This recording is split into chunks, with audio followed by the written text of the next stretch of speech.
shooting from range. In the second quarter, it's LeBron's turn to go off, and this is young LeBron. This is vintage LeBron. Turning back the hands of time right there. What? Okay, there's going to be a conversation, LeBron, Michael Jordan. But you can't even have an NBA conversation to start with if you can't talk about Kareem Abdul-Jabbar. You might be too young to see Kareem play. Yeah.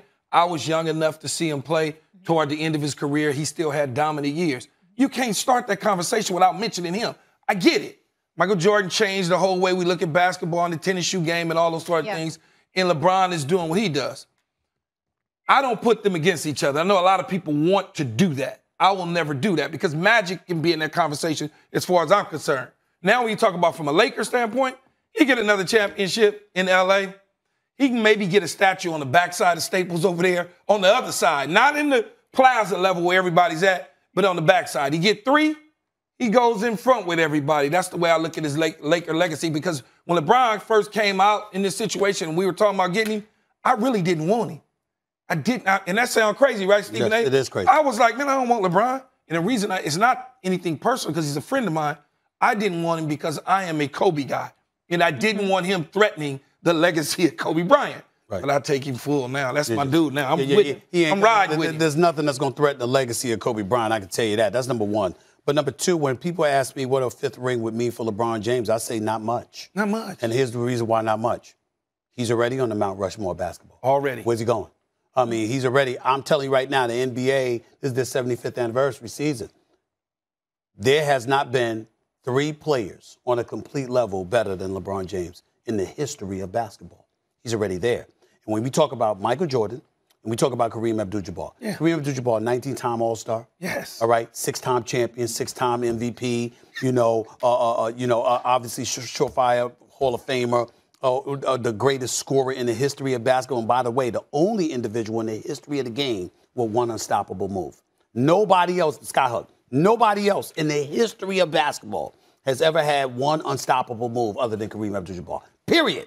And so when we look at it from that perspective, all I'm saying to you is that Kareem is up there, but I look at the versatility of a LeBron James, not needing. Kareem's 7'2". But it's 6'1", he can have it. Exactly. But LeBron is 6'9". What he could do on both ends of the floor, what he could do in the perimeter, in the interior, in the open court, et cetera, et cetera. I just have MJ number 1. LeBron James number 2, and because of that, a 5th ring wouldn't change that. It does narrow the ring count. And do you have LeBron on the Mount Rushmore of L.A. Laker greats already? Well, when you talk about, hold on, wait a minute. The only reason is because he's only been there for. So let me lead this to me. Let me get it in my mind real quick. Magic, Jerry West, Kobe. Yeah. Kareem. Shaq, Big Game James. Now, let me say this to you. I'm saying that that pushes over into that conversation. You've got to put Shaq in the cap. Kareem, Magic, Kobe. There's one spot left. Exactly. You take that spot from Elgin Baylor, Jerry West, Will Chamberlain. You take it from them. You can because A, guys, LeBron is better than them, and number 2, it's only 4 spots. It's not a 5th spot. It's 4 on Mount Rushmore. I'm tripping. Yeah, but you got to remember. The most important thing you got to remember: LeBron already has as many rings as in L.A. as Jerry West. So the point is, Jerry West is a silhouette. We get all of that, but even Jerry West would tell you he can't come before LeBron. He'd tell you that. So I'm just telling you. Even if we throw in a little things that he's done as a general manager, we can't put that in there. That's different. But if you talk about just as a player, Jerry West has one ring. Damn. LeBron already has one.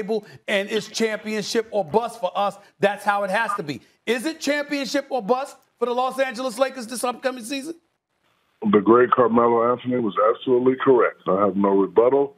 I have nothing to say. He's absolutely correct. A lot of people always talk about age, but when you show me a young team that's dominated, listen, young teams always make noise, but when they get to the playoffs, what do you always say? Oh, they don't have enough experience. When it comes to the most experience, the Brooklyn Nets and the Lakers have the most experience when it comes to age. I'm not worried about all that young talk. Listen, the game is different now anyway. Everybody's just picking and popping anyway, so whoever plays the hardest is the team that's going to make it. If both teams stay healthy, I would like to see those teams in the finals. But I like Carmelo. He was raised by us. Westbrook was raised by us. LeBron was raised by us. So you know when they get angry, they play very well. So now they're angry. Everybody's doubting them. They built this little super team. Carmelo Anthony is correct. It's championship or bust. Well, with Klay Thompson coming back, the Warriors are not young spring chickens. They've got some championship experience. Kawhi Leonard's a champion. He's in L.A. with the Clippers with Paul George and those boys. What about them? Don't bring up the Clippers. Do not do that. Do not do that. Why not? No, sir. What you mean by that? Don't do it. Don't do it. Why can't I bring up the Clippers? Golden State, yes, you can bring them up. My favorite player, Steph Curry. Klay is coming back. My main man, Draymond. The young fella, you know, they got some interesting pieces. The way they play, the way they move the ball, that fast-paced game, if they can get it rolling like they used to get it rolling, they're definitely going to be a problem. Listen, don't talk about teams that ain't make it yet. Okay, fair enough. That's why you told me don't mention the Clippers. Let me transition to the Eastern Conference. Do you see anybody standing in the way of the Brooklyn Nets getting to the NBA Finals this year? Anybody? Of course. Who? The champion. Come on, man. The Milwaukee. Let me tell you something. Don't disrespect the champ because, you know, all these teams got all these big name players. Get a champ his due. He did it the right way. He did it the respectful way. I'm going to give that man all the respect until they beat him. The new Superman is going to be a problem in the East, period. I said it. Well, Philly's... Hey, hold on. In the words of my boy Big Perk, carry the hell on. Listen, you got Milwaukee. Miami acquired Kyle Lowry and P.J. Tucker from Milwaukee. They got P.J. Tucker from Milwaukee, okay? So they're joining Jimmy Butler and Bam Adebayo and those boys.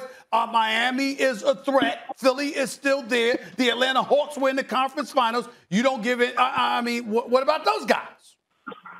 Those guys will make noise, especially Miami. You know, the culture that Pat Riley set 10, 15 years ago. Eric Spoelstra's still one of the most elite coaches in the league. They're going to make some noise if healthy. But I'm not going to disrespect the champ. I like Milwaukee. I like Brooklyn. Those two are going to battle it out again. 6-7 game series, and may the best team win. Again, in a perfect situation, myself, including with you, and Miss Molly. Hello, Miss Molly. How are you? Hey, how we doing? Good. We probably would like to see the Brooklyn Nets versus the LA Lakers in the finals. Mm. And who's the number one threat to the Lakers in the West? Utah. Utah? Yeah, you heard us. Utah with Donovan. They got Donovan Mitchell. What else? Oh, hey, I'm going to be so hard on Rudy this year. Rudy coming with a vengeance. Okay. All right. Okay. Yeah, Rudy coming this year. Okay. Before I let you go, man, you know, listen, Shaq and the Fool. We know how hilarious that is, Shaq and the Fool. I want to know who's your top candidate to win the MVP for the Shaq and the Fool award this year. Who's the number one guy on your list? Who's that dude? Is Otto Porter still in the league? I don't even know. I don't even know. Now, that might have been the funniest of all time when he stood there frozen on the wing as a guy he was defending ran all the way on the opposite end of the court. That